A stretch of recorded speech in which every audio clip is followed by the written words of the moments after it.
lu tau nggak? Kemarin gue tuh kan kumpul sama teman-teman gue. Nah, gue share nih masalah gue, ya kan? Gue punya utang kayak gitu. Dan ternyata teman-teman gue juga punya masalah yang sama gue gitu kan. Cuman menariknya, kalau gue kan jelas ya, sebenarnya utang mereka juga jelas sih ya kan. Ya. Utang gue di kartu kredit gitu kan. Cuman mereka itu tuh utangnya itu di apa sih kayak bayaran-bayaran yang online gitu lah, kayak paylater. Sekarang kan lagi zamannya paylater nih ya kan. Paylater, pinjol, kayak gitu-gitu po. Jadi mereka tuh gak cuma satu akun.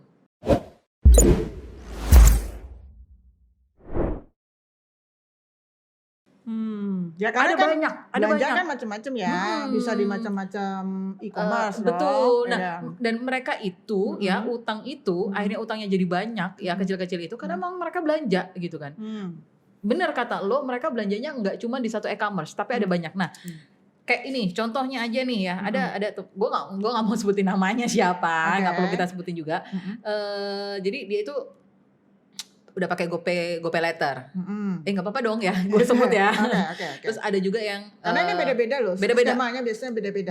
Betul ya kan. Dia punya GoPay Later. GoPay Later tuh limitnya dia bisa dapat sampai 700.000. Dan dia pakai full. Ya. Terus dia juga pakai Shopee Pay Later. Dengan cicilan skema cicilan. Ya itu kan? Itu pemula itu sebenarnya angka segitu tuh pemula. Gue soalnya terus terang gue belum pernah masuk ke begituan. Tapi ya udah oke ya.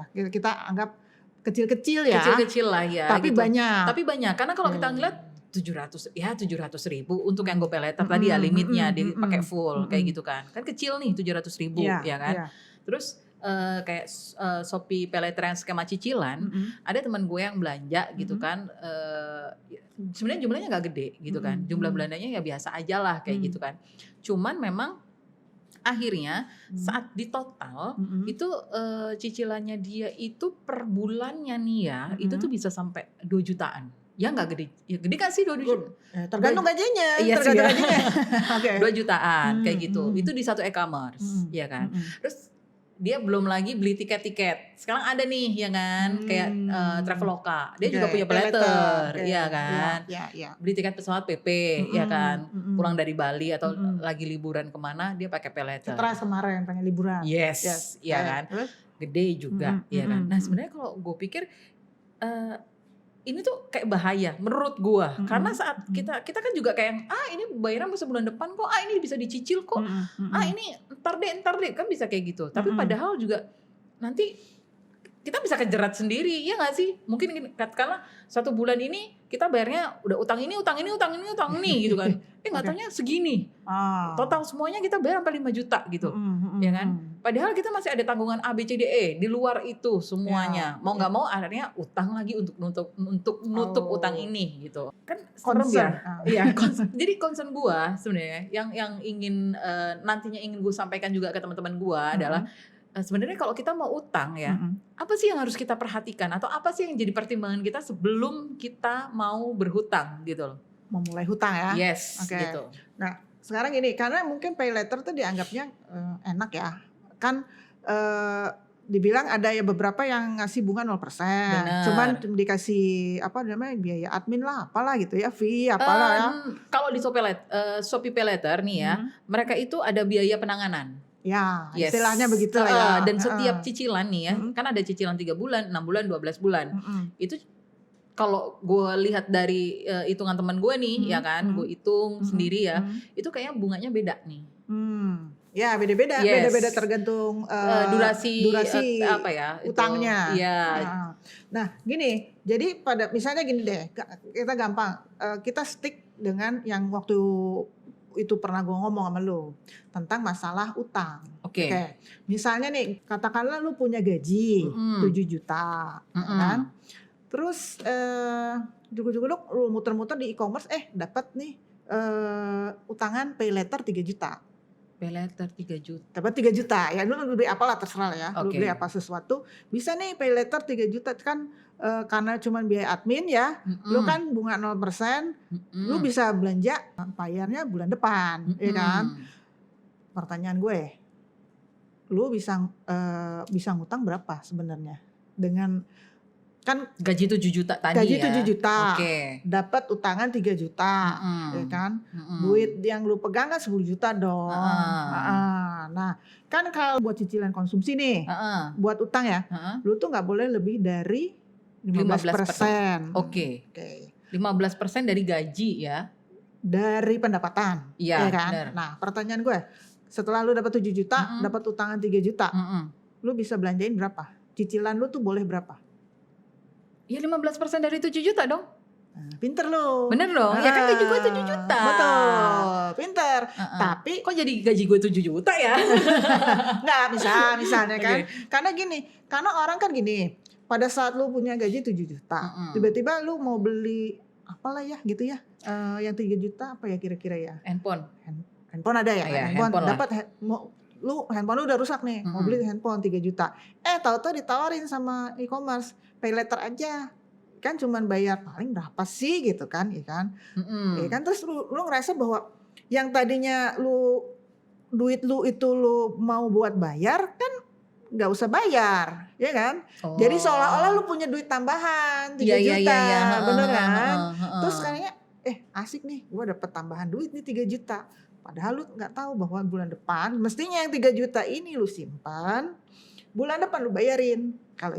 Kalau itu kasusnya selesai urusan. Ya, nggak ada urusan utang piutang yang ini ya ada produk kayak gitu tuh, Po. Ada produk yang gitu. Kita udah dikasih limitnya yang bisa kita tarik gitu kan duitnya kan. Pada saat kita dapet kayak tambahan duit kan ya, enak dong, kita bisa jalan-jalan, bisa ngapain lagi kan? Kan ada tambahan duit nih 3 juta. Tahunya bulan depan. Padahal gaji lu 7 juta kan lu cuman bisa cicilan utang lu tuh jangan lebih dari 1 juta. Kan 15% dari 7 juta kan sejutaan lah. Sejutaan. Iya, sejutaan. Iya, jadi kalau lu bayar jebret 3 juta, ya pasti gitu. Keuangannya langsung oleng gitu. Apalagi kalau ditambah lagi, gue mau ngutang ini, ngutang itu, ngutang ini, kayak temen lu tadi. Iya. Karena seolah-olah murah, efisien sebenarnya. Cepet. Bukan praktis ya sebenarnya. Karena kan gampang ya, kadang-kadang cuma yang ngasih KTP. Orang pengen pinjol itu karena cepet. Iya. Karena cepetnya itu. Tapi bunga yang harus lu bayar, atau denda yang harus lu harus bayar kalau telat bayar, atau kalau nggak sanggup bayar, itu tuh nggak kebayang kan. Yang senengnya aja dapat duit sekarang gitu kan. Tahu-tahu kejerat gitu kan. Nah, gini, kalau gue ngomong secara hukumnya, kan pinjol ini kan istilah bahasa Indonesia ya. Pinjaman online. Pinjaman online ini istilah bahasa Indonesia ya. Nah, pinjaman online itu ternyata ada macam-macam. Pinjaman online itu tadinya mungkin lu berpikir apa? Ada P2P, P2P tahu kan? Kan waktu kapan tuh kan lu pernah cerita, ada yang nawarin P2P gitu kan? Kan lu sekarang deposito cuma berapa sih? 3% gitu kan? Gua mau dong investasi masukin di P2P, ya kan? Berapa tuh kasih tinggi kan? Pasti lebih deposito dong. Pasti dong, karena risknya juga tinggi. Nah, lu kebayang nggak kalau dia jadi perusahaan, terus dapetin duit itu dengan janji ngasih di atas deposito, katakanlah dikasih di atas 7%, katakanlah 7% itu kan artinya dia harus bisa nyalurin ke orang lain, karena kan P2P, peer to peer lending kan, dari orang lain disalurin ke orang yang lain. Betul. Nah, pada saat dia nyalurin mesti di atas itu dong. Kalau mau bunganya rendah, gue sih nyaranin ya lu nyari bank lah gitu kan, karena itu pasti bunganya rendah. Kartu kredit kan kemarin gue ceritakan 1,75% per bulan. Betul. Nah, lu tahu yang namanya P2P berapa bunganya? Waduh. Jadi ternyata itu tuh gak ada aturan persisnya juga. Jadi kalau dari berita yang gue baca, jadi ada kesepakatan dan kayak himbauan lah dari asosiasi bahwa mereka ini tidak boleh memberikan bunga lebih dari 0,8% per hari. What? Itu artinya per tahun itu bisa sampai kalau maksimal 292%. Serius, gede banget ya. Serius. Nah, makanya tapi itu yang P2P ya. Secara hukum nih di perusahaan-perusahaan ini tuh ada di bawah pengawasan OJK. Betul. Ya kan? Nah, OJK ini mengkategorikannya tuh mereka sama P2P, terus apalah namanya pay letter, apalah itu tuh sama perusahaannya. Kategorinya adalah fintech lending. Bahasa Indonesianya agak panjang. Fintech apa? Layanan pinjam meminjam uang berbasis teknologi informasi. Fintech lending gitu aja lah ya. Nama singkat pinjol. Nah, itu ada di satu kategori gitu kan. Saat ini per Januari 2022 ya. Ada 103 fintech lending yang legal. Yang diakui OJK, yang diawasi OJK, yang pokoknya atas ininya pengawasan OJK itu ada 103. Nah, tapi kalau lu cari itu tuh nggak gampang juga kadang-kadang ya.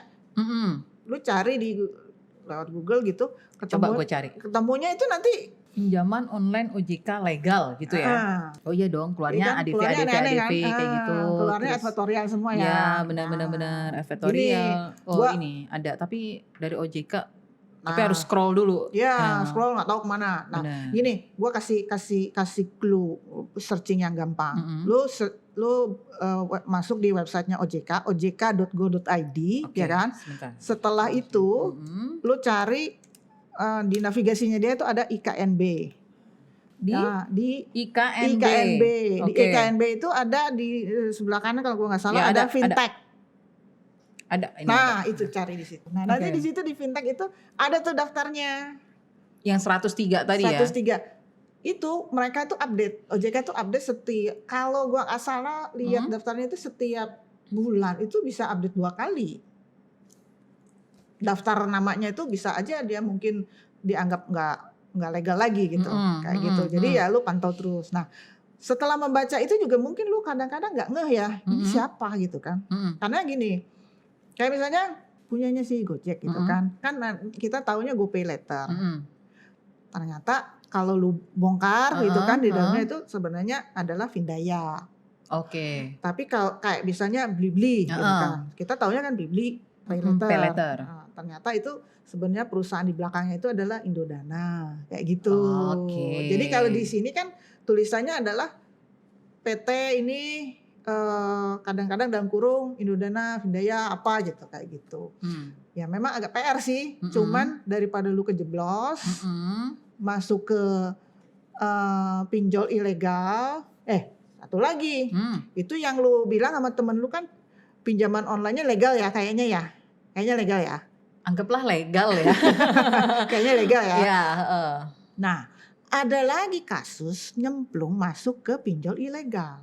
Lu tahu nggak ada berapa banyak kasus pinjol ilegal di sini? Sebentar. Gue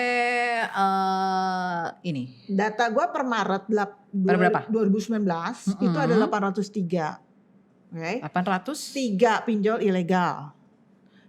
Per November 2021 3.000 dong. 3.600-an. Betul. 3.631 pinjol ilegal.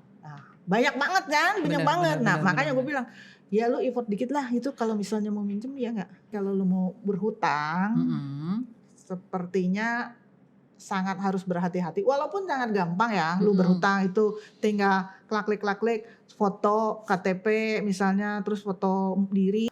Kalau mau naikin plafon bisa foto slip gaji, ya kan? Gitu. Bisa. Tapi tapi kalau pay letter nggak pakai begitu kok. Kayak pay letter Gojek kan ya udah dikasih kita dikasih limit gitu kan, mau dinaikin berapa itu kan kita atur sendiri gitu ya. Tapi maksud gue tuh ya hati-hati aja karena gini, apalagi kalau lu belanja di skater gitu ya di mana-mana gitu ya, belanja di mana-mana pakai pay letter semua. Notifikasi tuh lupa, kadang-kadang lu belanja di mana lupa gitu kan. Terus notifikasinya kan kadang-kadang masuknya ke aplikasi. Betul. Ya kan, bukan ke WhatsApp apa ditelepon. Nanti kalau telat bayar lu baru ditelepon kali atau dikejar-kejar, gua nggak tahu deh. Berarti yang pertama tadi ya, kalau mau utang itu Pastikan harus ilegal, yang legal. pertama Ya. pastikan legal, mau pay letter kek, mau apa pinjol kek gitu kan, pokoknya legal, ya kan. Cek dulu di OJK, ya kan, kayak gitu. Nah, terus yang kedua berarti memang cicilannya nggak boleh lebih dari 15% dari gaji ya. Betul. Oke. Dan yang ketiga, cek tanggal bayar ya. Oke. Oh ya, ini biar nggak ada denda ya, benar-benar. Iya, balik lagi urusannya kan. Gue bilang ngapain lu bayarin yang nggak perlu.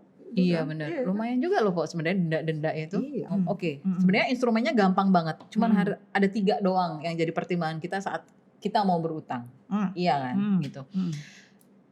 Memastikan bahwa mengingat-ingat bahwa 15% itu loh. Itu kan ya oke lah, katakanlah ya lu kan harus bisa ngitung, atau ya lu kan harus bisa ngerem keinginan lo, atau ya lu nggak usah deh beli yang nggak penting gitu ya, tapi kan yang namanya nafsu ya gitu, maksud ini ada lucu nih gitu. Lu uninstall deh semuanya deh. Kesel gak? Tapi bener, iya bener, uninstall ya, bener ya. Iya, daripada lu pusing kan. Gini lu. Bentar deh, sebenarnya gini. Apakah selain lu install ya gitu kan 15%, apakah gua harus, boleh nggak gini, apakah gua harus menyelesaikan cicilan gue dulu di satu e-commerce ya, atau membayar lunas di satu e-commerce itu baru gue boleh melakukan itu lagi, enaknya begitu atau kayak gimana nih biar aman? Gini, lo kalau misalnya mau ngitung masalah itu ya, sekarang gini, hitung-hitungannya gini. Pertama adalah pertanyaan gue gini, kalau lu bisa bayar cash, ya, kenapa lu harus pay letter? Oke. Iya kan? Kecuali lu usaha ya, modal kerja nih, jadi kan butuh. Nah sekarang kan kalau gaji kan sebenarnya ya at the end kan lu pakainya itu buat belanja lu, iya kan? Iya. Terus ngapain lu pay letter? Ya kan ada kan malah nambah biaya. Soalnya gini, ini kayak temen gue nih ya cerita itu satu ya. Oke, bentar. Kalau lo nanya kenapa lo harus pakai pay letter, karena kan kalau katakanlah kita pakai Gojek tuh ya kan, gak usah repot top up gitu loh, Po. Udah ada ya udahlah gitu ya kan. Ya tapi ada biaya toh. Tetap aja ada biaya, walaupun lu gak nyadar tetap aja fee-nya itu kan ada, biaya adminnya itu 2%, 3% lah, atau whatever itu kan tetap aja ada. Nah itu satu. Terus kedua, kalau misalnya lu pengen berhutang, kalau misalnya lu mau berhutang, ya kan seperti waktu itu gue bilang, prinsipnya utang itu kan ngapain kita nyari bunga tinggi atau biaya tinggi, ya kan, nyarilah yang paling rendah dong. Nah selama ini sih yang gue tahu yang paling sampai saat ini ya yang paling rendah ya kartu kredit ini gitu kan, karena kan 1,75% ya. Iya juga kan? sih. Iya kan, kalau nggak cash advance-nya dari bank itu ya lumayan tuh. Oh iya benar, kan? 1%-an gitu kan. Betul. Nah itu aja gitu kan. Nah kalau lu pakai kartu kredit ada sedikit keuntungan sebenarnya dibanding pay letter. Sedikit nih. Iya. Lu buying time.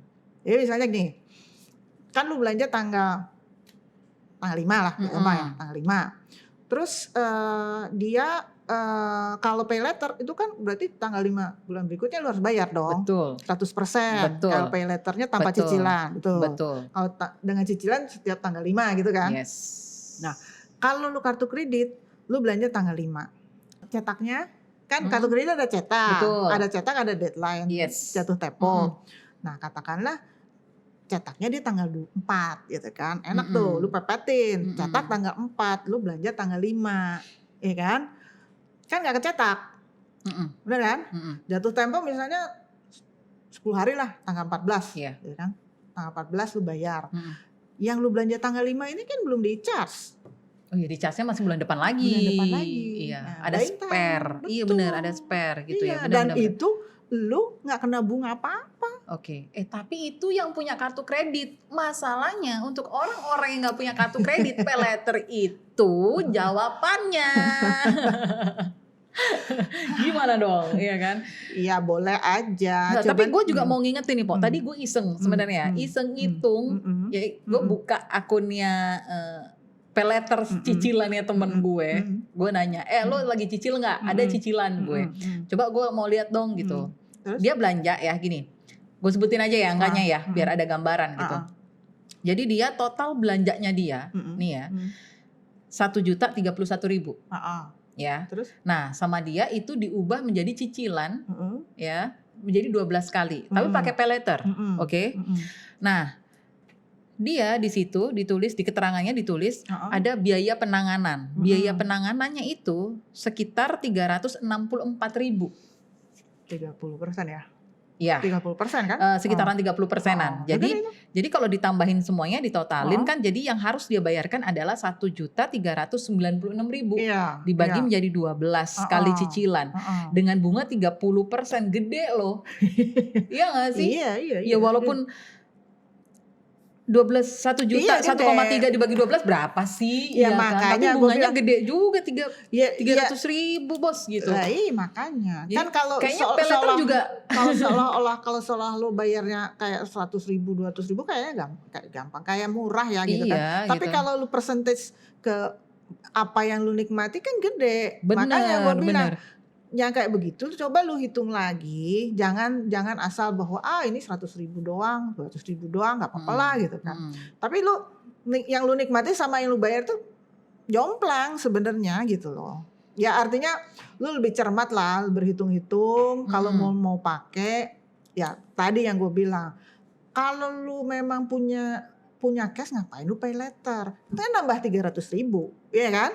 Iya kan? Bener. Ya kan? 300.000 walaupun uangnya cuma segitu kan lu bisa tuh beli gorengan berapa piring itu udah ya. Sama abang-abangnya. Enggak juga sih lebay kalau gue bilang sama abangnya ya. Iya kan?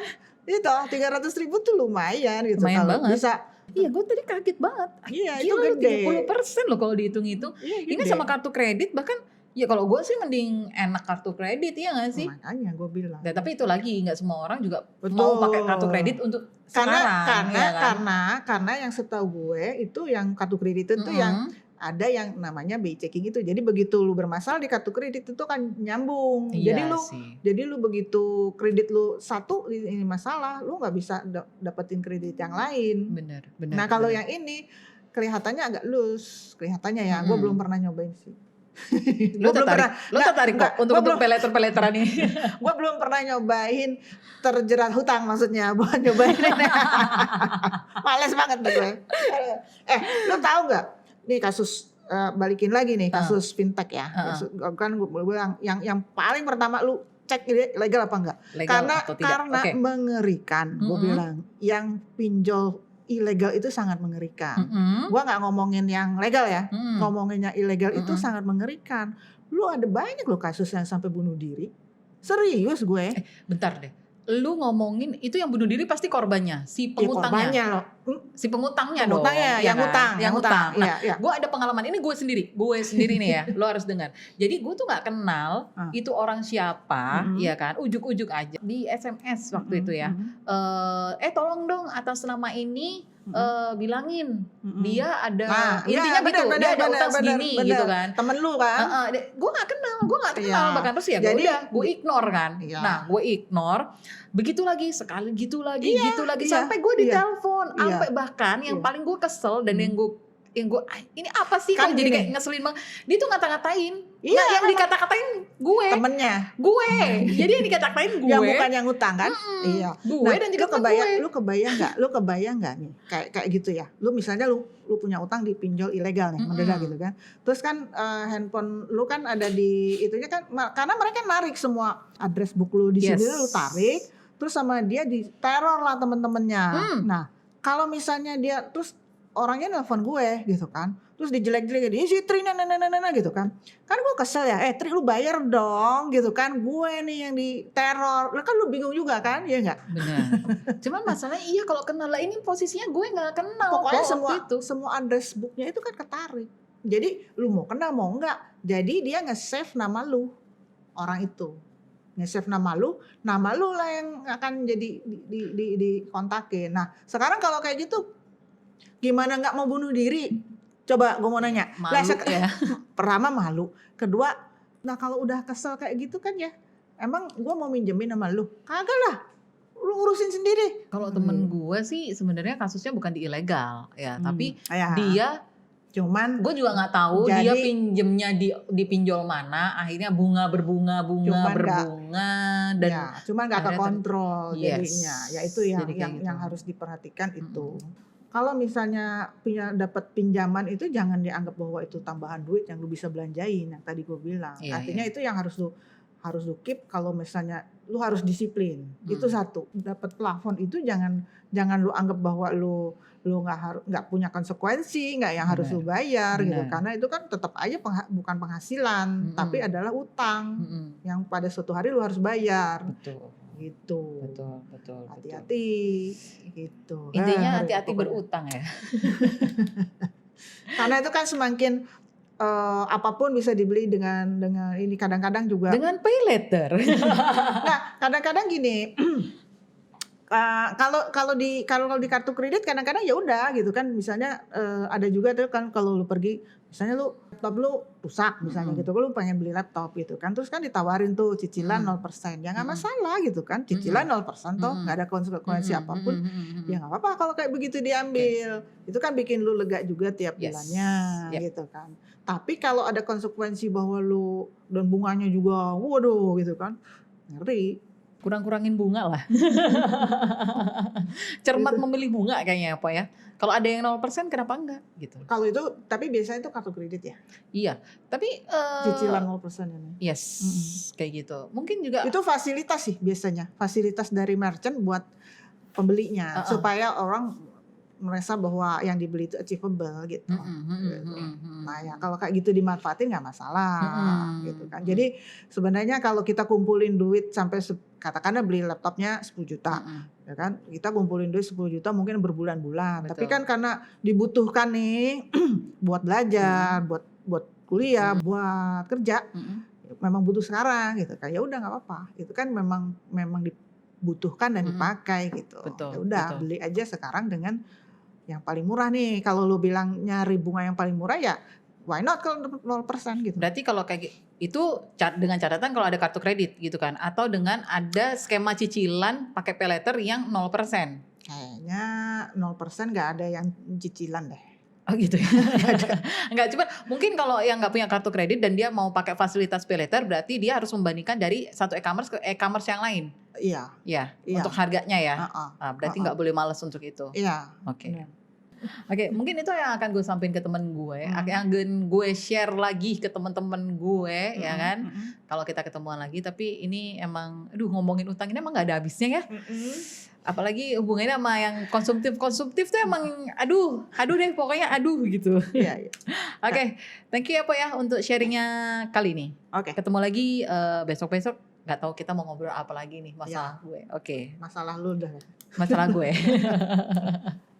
Oke, thank you Po.